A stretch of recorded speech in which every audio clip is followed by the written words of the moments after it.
nature perfected a single design. A thinking organ so efficient, so elegant, that it consumes less power than a household light bulb, yet outperforms the largest supercomputers ever built. We call it the brain. And now, for the first time in history, we are building it out of silicon. In its impatience, chose a different path. In the late 20th century, we built machines that thought by brute force. By the dawn of 2026, the world's artificial intelligence systems were consuming electricity at a rate that threatened to overwhelm the very civilization they were designed to serve. The von Neumann bottleneck. For over half a century, every computer has obeyed the same rules laid down in 1945. Memory here. Processing there. Data shuttling ceaselessly between the two. In our age of trillion-parameter models, nearly 90% of a chip's energy is spent not thinking, but simply moving numbers from one place to another. Engineers call it the thermal wall. And the world is running straight into it. The brain stores its memories and performs its calculations in the same place, the synapse.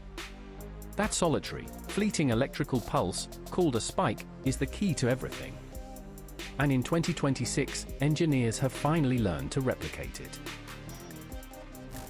Unlike traditional processors that run on continuous electrical signals and synchronous clock cycles, neuromorphic processors use spiking neural networks, systems that operate on temporal sparsity. A conventional AI chip is always running, always consuming power, even when there is nothing to process. A neuromorphic chip is different. Its neurons remain idle, consuming near zero power, until they receive a spike indicating a change in the world around them. Like the eye of a predator waiting in the dark, the chip consumes almost nothing until there is something worth attending to. Motion detected. Decision made. In microseconds. This is a different kind of machine entirely. In 2025 alone, patents for neuromorphic technology surged by 401%. The global market for neuromorphic hardware, valued at $350 million in 2025, is projected to reach $2.1 billion by 2034. A compound annual growth rate of 22%. The revolution has begun, and it is accelerating. Two great industrial rivals are racing to build the future. Their weapons are not armies, but atoms, arranged with a precision that beggars the imagination. S answer is Loihi 3.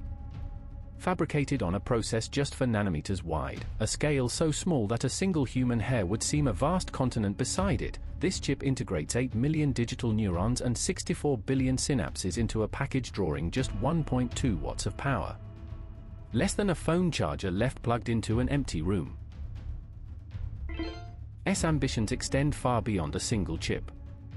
At Sandia National Laboratories in New Mexico, they have assembled something almost incomprehensible in scale. 1,152 processors, bound together in a chassis no larger than a domestic microwave oven. They call it Hala. 1.15 billion neurons. 128 billion synapses. A power consumption 100 times lower than the traditional high-performance computing clusters it is designed to replace. A machine has been built that approaches the neural scale of a small mammal's brain. And it is not merely used for artificial intelligence. The Hala system runs an algorithm called NeuroFEM, allowing neuromorphic chips to solve partial differential equations used in weather forecasting and structural engineering. The brain in the box has become a scientific instrument. IBM has taken a different path. Where Intel builds with digital pulses, IBM works in the language of analog. NorthPole eliminates the von Neumann bottleneck by fusing memory and computation together across 256 cores. There is no river narrowing to a trickle. There is no bottleneck at all. The result is a chip that performs large language model inference 72 times more efficiently than the finest graphics processor available today. 2 times. In the natural world, we would call this an evolutionary advantage. By stacking layers of non-volatile phase change memory in 3 dimensions, like geological strata in compressed rock, they have created fusion processors optimized for the most sophisticated AI models of our time. Different neural network experts are mapped to physical tiers of memory, and the chip activates only what is needed for each task. The result is 3 orders of magnitude better efficiency than GPU-based inference. Not 3 times better. Not 30 times better. 1,000 times better. They are found at the very edge of the known, in the machines that must survive alone, far from the power grid, with only a battery between them and silence. A 4-legged robot navigating autonomously across rubble-strewn terrain. In its chest sits a neuromorphic chip no larger than a postage stamp, the Akida processor, made by an Australian company called BrainChip. In tests conducted in early 2026, the robot navigated for 72 hours on a single charge.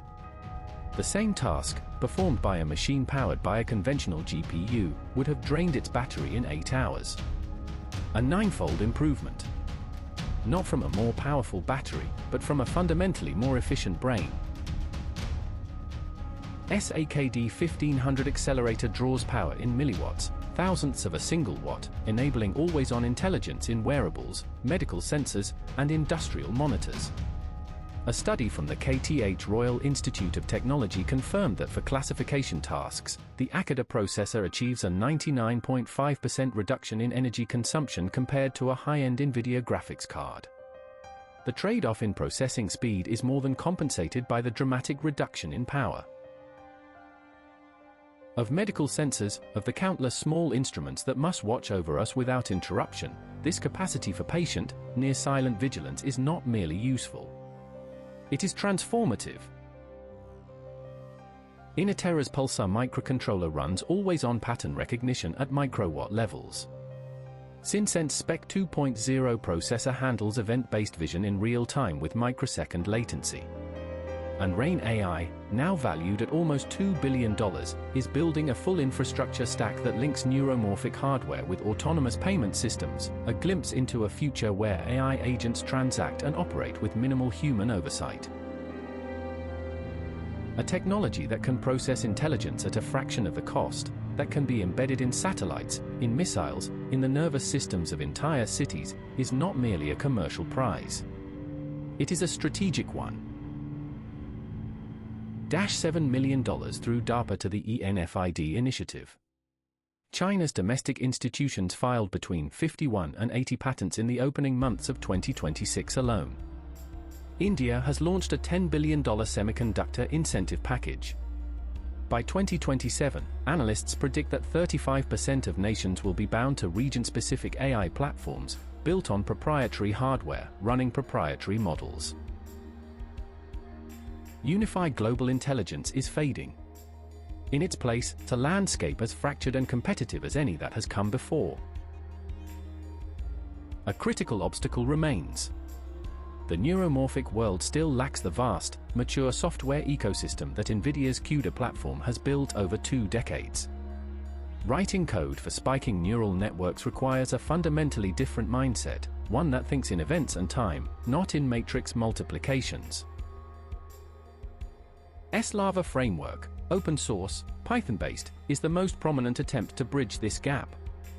It allows developers to map neural networks across Loihi 2 cores and traditional CPUs using asynchronous message passing. BrainChip's MetaTF and Inotera's Talamo SDK offer conversion tools that take existing convolutional neural networks and adapt them for spiking hardware. And the industry has adopted Neurobench, a standardized benchmarking framework that allows enterprise clients to compare performance across different neuromorphic platforms before committing to large-scale deployment. But it has not yet closed.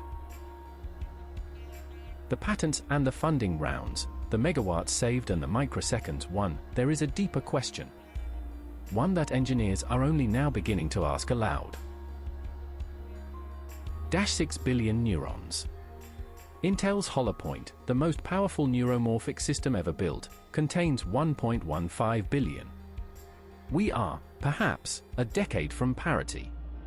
And when we reach it, when the machine in the laboratory holds as many connections as the organ behind your eyes, what, precisely, will it be? They speak of efficiency, of parameters, of joules per inference.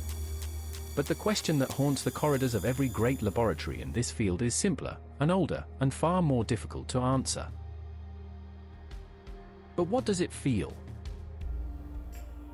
2026, the neuromorphic revolution has already begun. The brain in the box is no longer a vision. It is a product. It sits in factories and automobiles and the wrists of the sleeping. It watches, waits, and learns, drawing its power not from vast and thundering data centers, but from the quietest whisper of electricity. We have taken 80. The question now is not whether the machine can think. The question is whether we are ready for what comes next.